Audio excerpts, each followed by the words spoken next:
సాక్ష్యం ఏంటంటే నేను చిన్న పార్ట్ టైం చేస్తున్నాను. అయితే నాకు ఆన్లైన్ లోన్స్ కూడా ఉండేది. దాదాపు 3-4 days బ్యాక్ ఒక ఆన్లైన్ పేమెంట్ ఉంటుంది, 60 rupees ఏమో ఉండేది.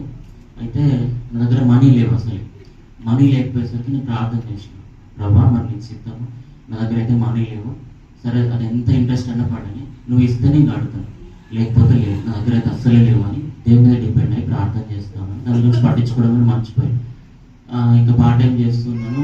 డ్యూటీకి వెళ్ళి వస్తాను. పాస్టర్ కాల్ చేసి ఇట్లా పాటల పుస్తకాల కోసము, సాక్షుల పుస్తకాల కోసము ప్రింటింగ్ ప్రెస్ దగ్గరికి వెళ్ళిన వాళ్ళని అడిగేసి ఒక నిమిషం తెలుసుకో రేట్స్ ఎలా ఉన్నాయని అడిగినప్పుడు నేను అతని దగ్గరికి వెళ్ళాను. కాల్ చేసి వెళ్ళినప్పుడు సరే రండి అని అన్నాడు.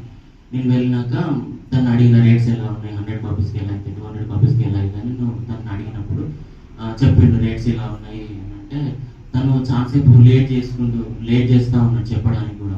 చెప్పండి సార్ నాకు ఇలా పార్ట్ టైం అని వెళ్ళాలి, త్వరగా వెళ్ళాలి అని అంటే ఆగండి అని ప్రతిసారి ఆపుతా ఉన్నాడు. సరే ఎందుకు ఆపుతా ఉన్నాడు అని నేను ఆలోచిస్తూ ఉన్నాను.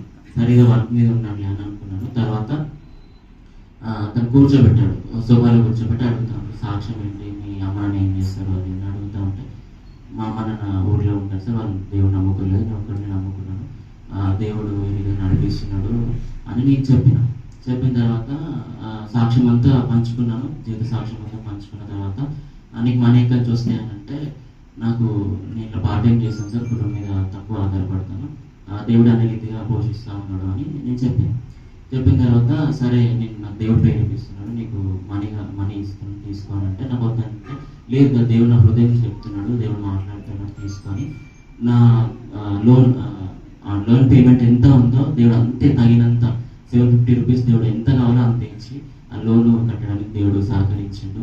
దేవుడు ఆ రీతిగా నేను చేసిన ప్రార్థనను దేవుడు విని ఆ రీతిగా దేవుడు నిలబెట్టిండు. దేవుడే డిపెండ్ అయితే ప్రతి ఒక్కరు దేవుడు ఇస్తాడు.